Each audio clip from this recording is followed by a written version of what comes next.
Hello students, how are you? নিশ্চয়ই ভালো আছো তোমরা, আমিও ভালো আছি। আজকে অনলাইন ক্লাসে তোমাদের অত্যন্ত গুরুত্বপূর্ণ বিষয় নিয়ে হাজির হয়েছি। আমি মোহাম্মদ মাসুম বিল্লাহ, সহকারী শিক্ষক গণিত, শঙ্করবাটি উচ্চ বিদ্যালয় সদর চাঁপাইনবাবগঞ্জ। তোমরা ত্রিকোণমিতিক অনুপাতের অঙ্কগুলো করতে গিয়ে প্রায়শই মান নিয়ে একটা জটিলতা ফেস করো বা ভুল করো। এজন্য আমরা কিভাবে সহজেই মানগুলো মনে রাখতে পারি তারই ধারাবাহিকতায় আমরা কিছু কৌশল তোমাদের শেখাবো। এবার চলে আসি বোর্ডে। তোমরা দেখতে পাচ্ছ যে অনুপাত বা কোণ সাইন 0, 30, 45 ডিগ্রি, 60 ডিগ্রি, 90 ডিগ্রি। এভাবে কস, ট্যান, কট, সেক, কোসেক, এই মানগুলো আমরা অঙ্ক করার সময় প্রায়শই এদিক ওদিক করে ফেলি। তা আমি তোমাদের একেবারে সহজভাবে কীভাবে মানগুলো বের করতে হবে তা তোমাদের সামনে এখন বলছি। তোমরা প্রথমত এই যে সংখ্যা এখানে ঘরগুলো আছে, প্রথমে খুব সহজভাবে 0, 1, 2, 3, 4 লিখে ফেলবে। লিখে ফেলার পরে প্রত্যেক সংখ্যাকে 4 দ্বারা ভাগ করবে। কি করবে? প্রত্যেক সংখ্যাকে 4 দ্বারা ভাগ করবে। এরপরে ভাগ করার পরে আমরা এগুলোকে রুট ওভার করব। কি করব? রুট ওভার করব। তাহলে আমরা কি করলাম? এক হলো প্রথমত 0, 1, 2, 3, 4 লিখে ফেললাম, প্রত্যেককে 4 দ্বারা ভাগ করলাম, এরপরে কি করলাম? বর্গমূল করলাম। এরপরে 0/4, 0 বর্গমূল, তার মানে পুরো অ্যান্সারটা কত আসলো? 0। এই জায়গাটা ভালোভাবে খেয়াল করো। 0/4 ছিল রুট ওভার, তার ক্যালকুলেশন করে 0 পেলাম। 1 রুট ওভার কত বের হবে? 1, আর 4 রুট ওভার থেকে বের হলে 2, তাহলে কত পেলাম? হাফ। তাহলে এখানে পেলাম আমরা হাফ। এরপরে 2, 4কে কাটলে 2, 1 থাকবে ওপরে, নিচে থাকবে 2, বর্গমূল থেকে বের আসলে কত থাকবে? 1/√2, 1/√2। এবার √3, 4, √3 থেকে যাবে, আর 4 রুট ওভার থেকে বেরিয়ে আসলে কত হবে? 2। তাহলে আমরা এই জায়গাটা পেলাম কত? √3/2। এর পরের লাইনটা দেখো, 4 কেটে গেল 1, √1, তার মানে এটি আসবে শুধুমাত্র 1। তাহলে প্রিয় স্টুডেন্টস, আমাদের সমস্ত মান বের হয়ে গেল। এরপরে আমরা যখন কসের মান বের করব, আর নতুন কোনো কথা নয়, একেবারে সহজ বিষয়বস্তু। 1 আছে, আমরা এদিক থেকে সাজাতে শুরু করব। এই অংশগুলো আমরা এখান 1 √3/2 আমরা পর্যায়ক্রমে এভাবে সাজাতে থাকবো। তাহলে 1, তারপর কত আছে? √3/2, তারপর কত আছে? 1/√2, তারপর কত আছে? হাফ, তারপর কত আছে? 0। অর্থাৎ আমরা এইগুলো, এই মানগুলো আমরা বিপরীতভাবে সাজাতে লাগলাম। তাহলে সাইনের মান প্রস্তুত, কসের মান প্রস্তুত। এবার আসো ট্যান। ট্যান সমান আমরা আগেই জেনেছি যে সাইন বাই কস। যদি ট্যান সমান সাইন বাই কস হয় তাহলে 0/1, তাহলে 0। হাফ বাই √3/2, তাহলে 2 কেটে গেল, কত থাকলো? 1/√3। √2 কেটে গেল, কত থাকলো? 1। 2 মানে √3/2 বাই হাফ, তাহলে 2 কেটে গেল, তাহলে কত থাকলো? √3। 1/0, তোমরা জানো যে 1/0 নিচে 0 হলে তাকে কখনোই ডিফাইন করা যায় না বা সংজ্ঞায়িত করা যায় না। এই জন্য আমরা একে বলতে পারি আনডিফাইন, নট ডিফাইন, বা অসংজ্ঞায়িত বা ইনফাইনিটি। তাহলে আমরা এটি লিখলাম নট ডিফাইন। এরপরে আসো কট। কট যখন হবে তখন কি হবে? ট্যানের উল্টো। কট হবে ট্যানের উল্টো। তাহলে 0/1 ট্যানের উল্টো, তাহলে এখানে কত আছে? 0/1, তাহলে কত হবে? 1/0। 1/0 নিচে 0 হলে নট ডিফাইন। tan আছে 1/√3, এর বিপরীত কি হবে √3/1, তার মানে √3। 1 এর নিচে কত আছে 1, 1/1 তার মানে কত 1। cot 60 √3/1 উল্টালে কত, বিপরীত করলে কত হবে 1/√3। নট ডিফাইন্ড শব্দের অর্থ ছিল 1/0, 1/0 তাহলে 0/1 তার মানে কত 0।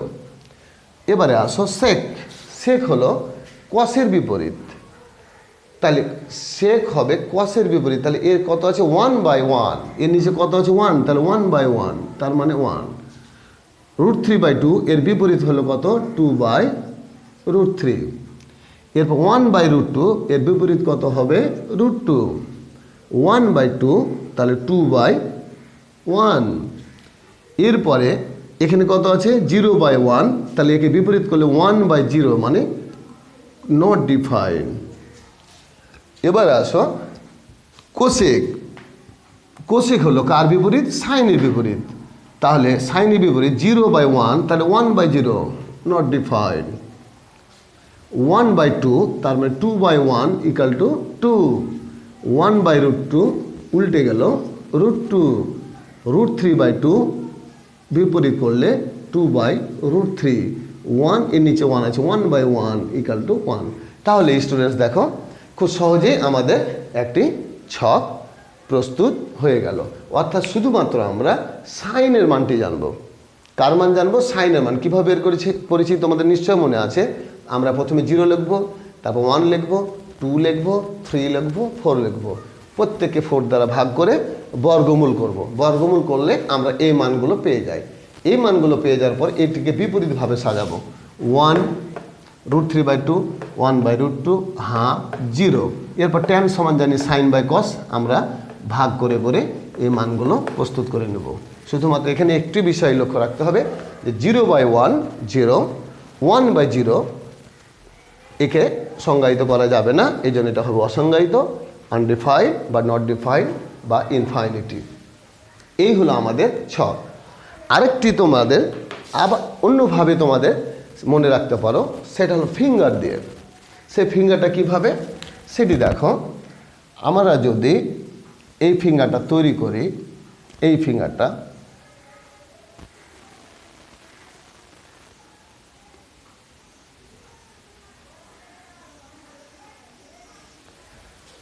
হাতে ফিঙ্গার, তাহলে এটি ধরতে হবে তোমাদের 0 ডিগ্রি, এটি 30 ডিগ্রি, এটি 45 ডিগ্রি, এটি 60 ডিগ্রি, এটি 90 ডিগ্রি।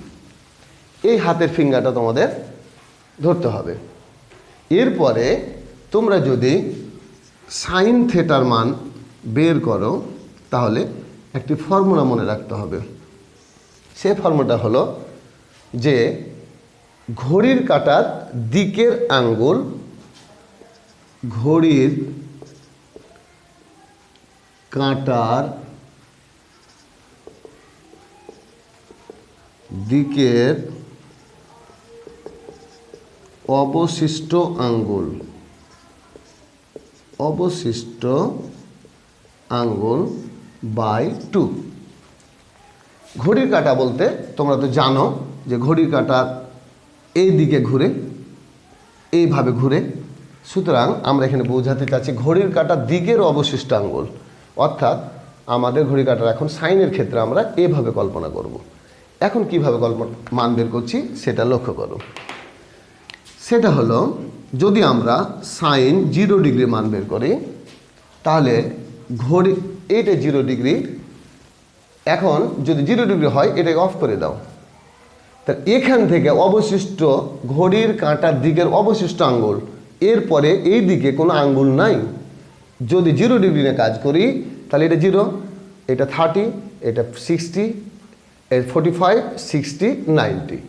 আবারও বলছি 0 ডিগ্রি, 30, 45, 60, 90।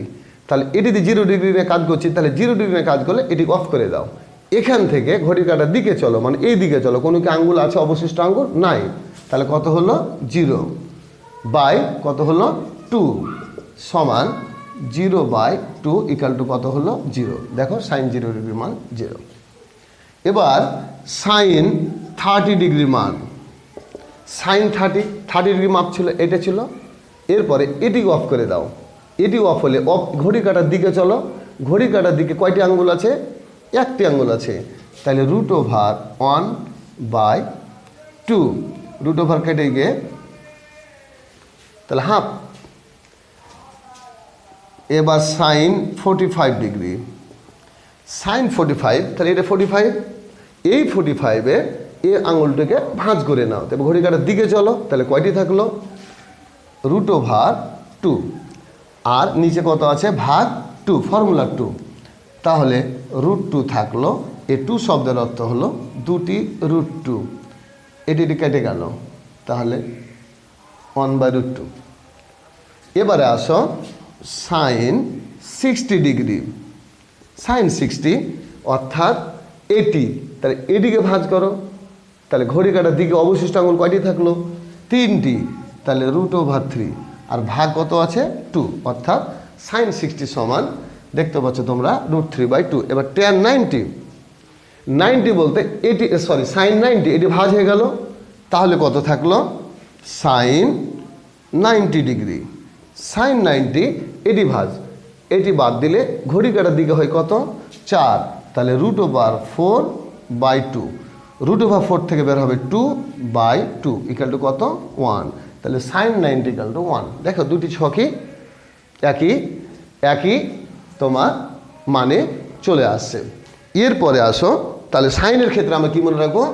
ঘড়ির কাটার, এটা আবারও বলছে 0, 30, 45, 60, 90, যে ডিগ্রি নিয়ে কাজ করবো সেই আঙুলটাকে আমরা ভাঁজ করবো, যে এই ঘড়ি কাটার দিকে অবশিষ্ট আঙ্গুল ওপরে √ওভারের মধ্যে লিখবো /2, তাহলে দেখো খুব সহজে মানগুলো বের হয়ে যাচ্ছে। এরপরে আমাদের যেটি করব সেটি হলো কসের ফর্মুলা। তাহলে কসের ফর্মুলাটা কি হবে?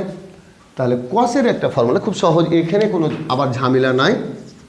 কস ঘড়ির কাটার দিকে না হয়, ঘড়ির কাটার বিপরীত দিকে, ঘড়ির কাটার আমরা লিখি বিপরীত দিকের,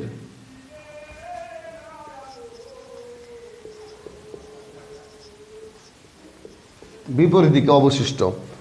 তাহলে ঘড়ির কাটা বিপরীত দিকে আসো, এই ঘড়ির কাটা বিপরীত দিকে, তাহলে এবার আসো sine cos 0 degree, cos 0 degree মান কত সেটা আবার দেখো। এটি 0 অফ, এটি হলো কয়টি থাকলো ঘড়ি কাটা বিপরীত দিকে? 4টি, তাহলে √4 বাই কত? 2, তাহলে হিসাব করলে কত হয়? 2/2 ইকাল টু 1, cos 0-এর মান 1। এরপরে আসো cos 30 ডিগ্রি,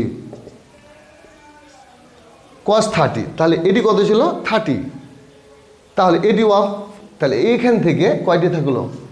3টি, 3/2, তাহলে √3/2, cos 30 সমান √3/2।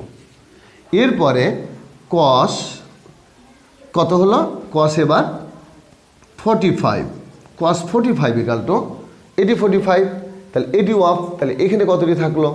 2, তাহলে 2 √2/2, এই √2 আর নিচে 2 কাটা গেলে 1/√2, তাই cos 45 সমান 1/√2।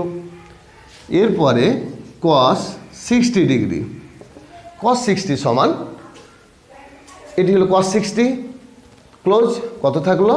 √1/2, তাহলে কত হলো? হাফ। এরপরে cos 90 degree, cos 90 equal to এটি কোনো ঘর নাই, তাহলে √0/2 ইকাল টু 0/2 ইকাল টু কত হলো? 0, cos 90 ইকাল টু 0। আর এর আগে আমরা শিখলাম যে সাইন আর কস এর মান জানা থাকলেই আমাদের ট্যান সমান সাইন বাই কস, কট সমান কস বাই সাইন, সেক্স সমান সাইন কসের উল্টা, কোসেক্স সমান সাইনের বিপরীত, এইভাবে আমরা মানগুলো বের করতে পারি। তোমাদের শুধু জ্ঞাতার্থে আমি শুধু এখানে একটি ফর্মুলা আমি তৈরি করে দিচ্ছি, জাস্ট ট্যানের ফর্মুলাটি, তাহলে তোমাদের অঙ্ক মানে যে কোনো মান তোমাদের বের করা সম্ভব। এটি হবে ট্যানের ফর্মুলা, ট্যান থিটা ঘড়ির